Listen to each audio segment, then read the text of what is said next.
Pagatutukan sa bagong liderato sa Department of Health ang pagsiguro sa hapsay nga pagpatuman sa universal healthcare.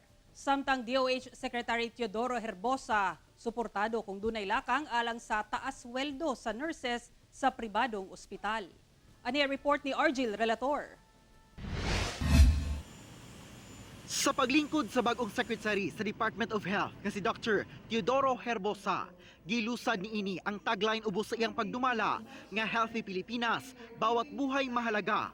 Nagtinguha kini nga matutukan ang tanang klase sa sakit aron makabot sa matag Pilipino ang maayong panglawas. Sa pagbisita niya sa Davao Region, buot niyang tutukan ang mga direktibang gimando kaniya ni Pangulong Bongbong Marcos. Klaro yung mga sinabi niya. So, universal healthcare, in-announce pa niya kahapon yon. TB. So, ang plano ko nga, ang TB tayo ay number 4 sa top 10 countries with the highest burden. So, plano ko at least maka-exit tayo sa top 10. And then yung HIV.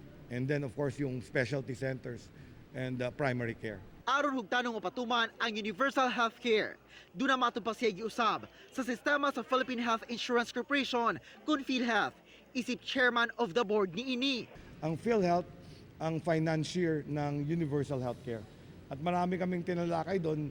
Binago ko ang paraan at patakbo. At ang dami kaming nabago na desisyon na pumabor sa ating mga hospital, doctor, instead of pabor sa penalty. Napa-aprubahan na po yung tinatawag na downloading of money sa mga LGU through the primary care provider network. Sa panawagan sa taas sweldo sa nurses, suportahan matud pa ni Secretary Herbosa.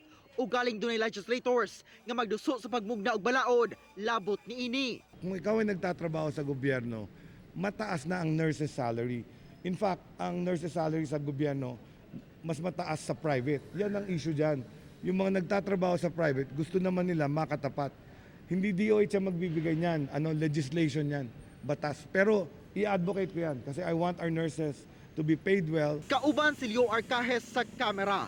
Ako si Argil Relator para sa One Mindanao.